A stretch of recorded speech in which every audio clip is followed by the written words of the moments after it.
the view that you are your brain is essentially saying that your mind is your brain, which is another way of saying there isn't really anything that it is like to be you.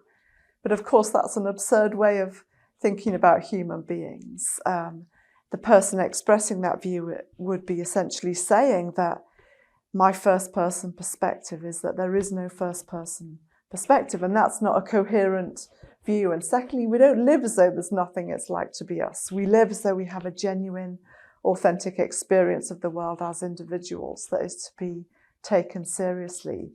And so in response, there are philosophers and scientists that put forward alternative ways of describing the relationship between the mind and the brain.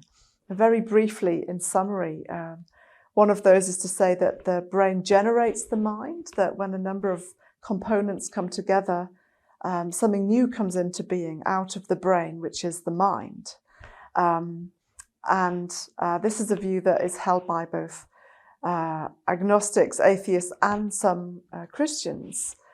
But of course, the problem that they have to solve is how exactly does a physical brain generate the mind, the experiential side of the world? It still doesn't get at the problem. You still have the same fundamental problem. Another view out there is that the mind is a non-physical substance that interacts with the physical substance of the brain, and that's called substance dualism. And there are, again, a number of people that hold this view, that there are these two things that interact closely. But the question they have to answer is, how on earth does a non-physical mind interact with a physical brain? And then there is a view known as panpsychism, which says, look, we don't get very far if we start with the building blocks of the brain and try and build a bridge to the mind. Why don't we start with mind? What if mind is fundamental to the universe?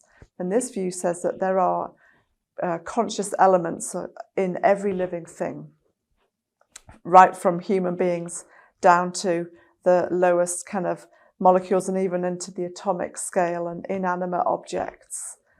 But the question that people of this view have to answer is, how do you explain the superior levels of consciousness that human beings seem to have, even compared to the most advanced primates? It doesn't really get at the different levels of consciousness that we seem to see in the world. And so there are different ways of describing the mind-brain relationship, and not simply that you are your brain. There are more persuasive alternatives that help make us more sense of who we are as people.